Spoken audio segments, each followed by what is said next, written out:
IPL 2025 தொடர் Indian premier league நெருங்கிவிட்டது. இன்னும் 9 நாள்களில் கொல்கத்தா நகரில் பிரமாண்ட தொடக்க விழாவுடன் IPL தொடர் தொடங்க இருக்கிறது. முதல் போட்டியில் Kolkata night Riders, Royal Challengers Bengaluru அணிகள் மோத இருக்கின்றன. தலா 5 முறை IPL சாம்பியன் பட்டத்தை வென்ற சென்னை சூப்பர் கிங்ஸ் மற்றும் மும்பை இந்தியன்ஸ் அணி, நடப்பு சாம்பியன் கொல்கத்தா நைட் ரைடர்ஸ், கடந்த முறை பிளே ஆஃப் வரை வந்த சன்ரைசர்ஸ் ஹைதராபாத், ராஜஸ்தான் ராயல்ஸ் மற்றும் ராயல் சேலஞ்சர்ஸ் பெங்களூரு அணிகள் இந்த முறையும் தொடரில் ஆதிக்கம் செலுத்த கடினமான முயற்சிகளை எடுக்கும். குஜராத், டெல்லி, பஞ்சாப், லக்னோ அணிகள் கடந்த முறை சொதப்பியிருந்தாலும் இந்த தொடரில் சிறப்பாக விளையாட எதிர்நோக்கி காத்திருக்கின்றன.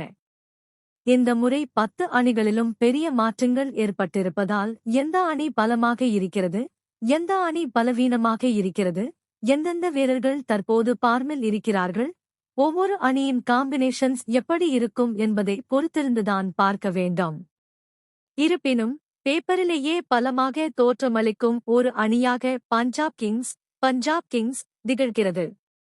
பஞ்சாப் கிங்ஸ் அணி சஷாங்க் சிங், பிரப்சிம்ரன் சிங் ஆகிய 2 வீரர்களை மட்டுமே ஏலத்திற்கு முன் தக்க வைத்தது. ஏலத்தில் அர்ஷ்தீப் சிங்கை 18 கோடி ரூபாய் கொடுத்து RDM மூலம் எடுத்தது. ஹர்பிரீத் பிரரை 1 கோடி 50 லட்சம் ரூபாய் கொடுத்தும் எடுத்தது. இவர்களைத் தவிர மற்ற அனைவருமே பஞ்சாப் அணிக்கு புதிதுதான். கேப்டன் புதிது, தலைமை பயிற்சியாளர் புதிது, பேட்டிங் ஆர்டர் புதிது, பந்துவீச்சு படை புதிது. அதிக தொகையை கொண்டு ஏலத்தில் பஞ்சாப் கிங்ஸ் பலமான புதிய அணியை கட்டமைத்திருக்கிறது.